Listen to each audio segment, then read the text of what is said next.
Oh everybody, sorry it's been a few days since my last video. I just thought I'd nothing. I had a few, a few things came up again, but I'll try to, if I can, stay more consistent with these videos. So anyways, one thing I finally discovered with my Xbox One is that, and I don't know, this may be either easier for a lot of people or maybe it's just not an issue for a lot of people. And maybe this is one reason the PS4 has done better. Maybe it does it automatically. I don't know. But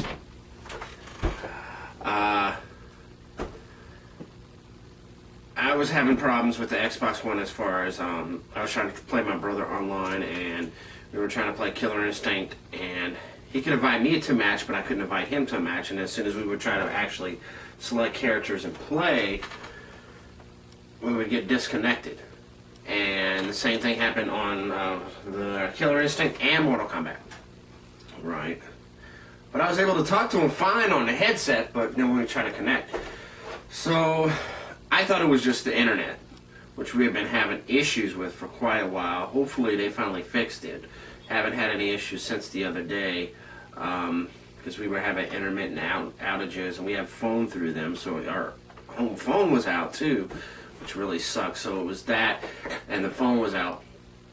And the guy came the day after they supposedly had an outage and said that, well, the whole town was out last night, maybe they fixed it then, and I was hoping he was going to replace our router and our phone modem nonetheless, since he was here. But anyhow, so through watching videos about the Xbox, because I went in and the internet settings and detailed network statistics and all that, I would see different NAT types. Strict, moderate, open. You know, it was on open, and it would just go to those other ones just all the hell on its own. Like, what the fuck is it doing this shit for? It's like, no, I don't like you. I'm going to be strict. I'm going to be moderate. No, stay open, damn it.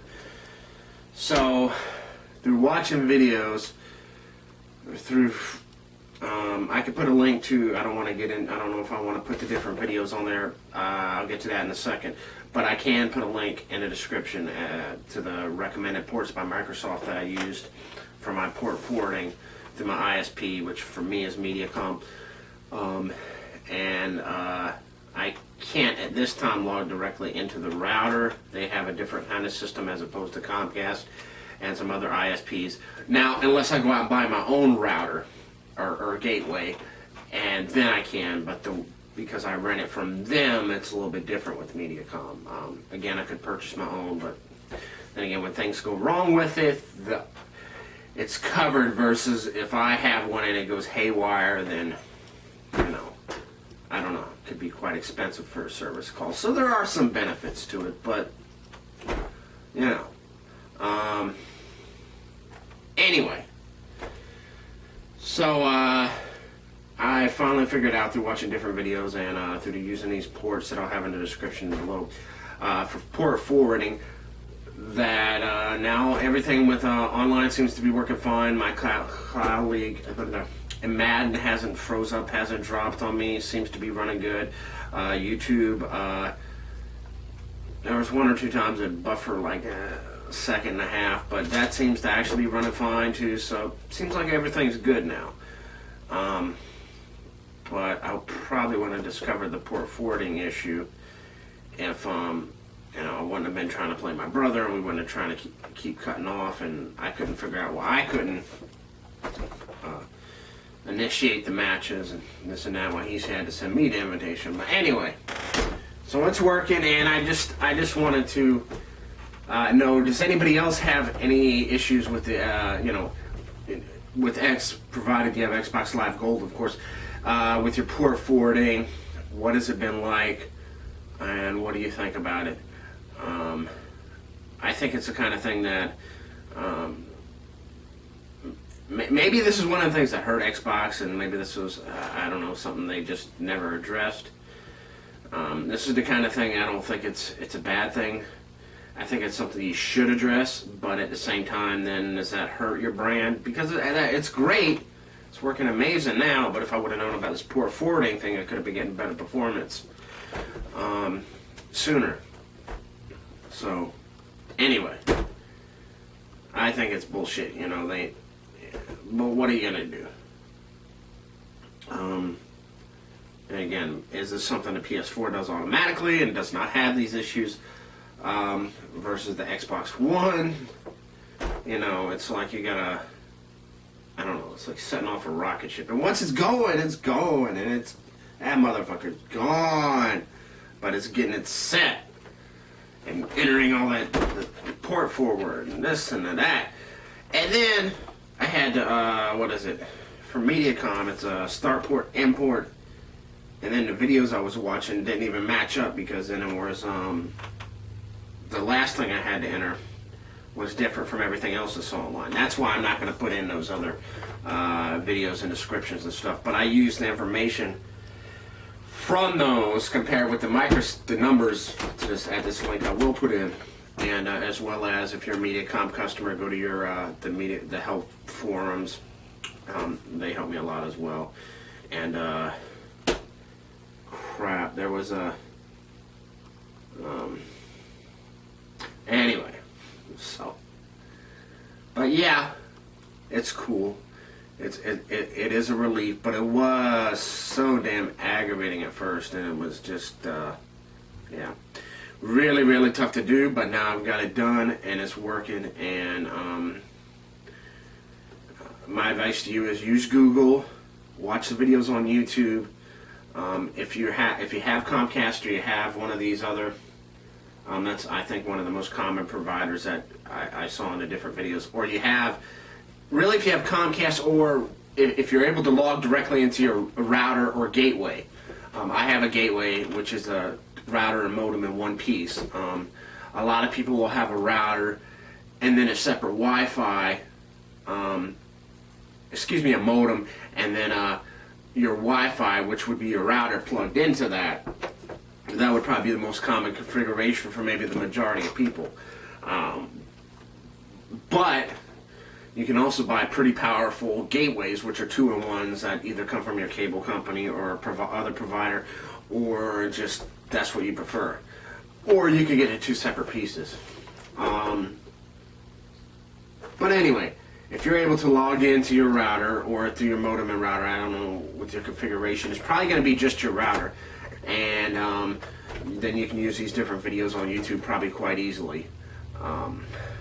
Otherwise, if you have MediaCom, then you're in for a treat. But you know, go to this link I put down below, and then it's you have to do it in the order that's listed on this link. And start port, import, and then I forget then there's another third value on the right, and it's all 3 numbers are the same. And then you just, you know, follow the list on this Microsoft page if you're on MediaCom. And then if, of course, you have Comcast or any other service, or if you're on MediaCom and you have your own gateway or router and you can log directly into it, then you're going to find videos on YouTube that'll, you know, be very easy. It takes a little time, but I mean, step by step. So anyways, yeah, Xbox Live Gold, great service once you get it running right. But just, I wouldn't say buyer beware. I'm not saying this to dissuade anybody from buying an Xbox. Personally, I think the Xbox is a better machine than the PS4. That's my personal preference. I'm not an Xbox One fanboy. If I could afford it, of course I would have a PS4. And I'd go buy a Wii U today, even though I know the NX may be coming out. It's probably going to be next year, but let's say it's this year. Whatever. You know, I'd have all 3 like I did last time, but that's not the way things worked out this time. So that's just my preference, Xbox One. But, you know, PS4, you know, they're 2 different machines. They do different things. And PS4 has their VR about to come out. Xbox One is going to have their own version of something. You know, either this year or next year or whatever. It's going to be a little bit different. And then they have the Halo gun or guns. But with with the Xbox One, Xbox Live Gold, make sure you got your ports open. Unless it just stays on that type open, then you're fine. Now, why this was particularly aggravating for me is because we, through a package deal for like a year or so, we were able to get a higher internet speed, which gives us like up to 15 download and 50 upload, 50 download and 15 upload, and it's usually over 50 upload, and it might be a little bit below 15, but at 50 is pretty reliable. Now that I got the connection issues sorted out, the NAT issues sorted out through the Xbox One. But just remember to, if you're having connection issues and you know your internet is working and your Xbox Live Gold is paid and your Wi-Fi is set up properly, or what I finally did is I got a, of course, Ethernet cable is the best connection, regardless as far as speed, reliability of speed. So even if you have Wi-Fi, either run a long Ethernet cable from wherever your Wi-Fi router is, or move your Wi-Fi router to the room where your Xbox or PlayStation 3 or 4, Xbox 360, whatever, where your stuff is, and plug it in like that. So what I did is I took the router from the other room, put it in next to the Xbox and PS3, and plugged them in like that. So anyways, that's about it. See you soon.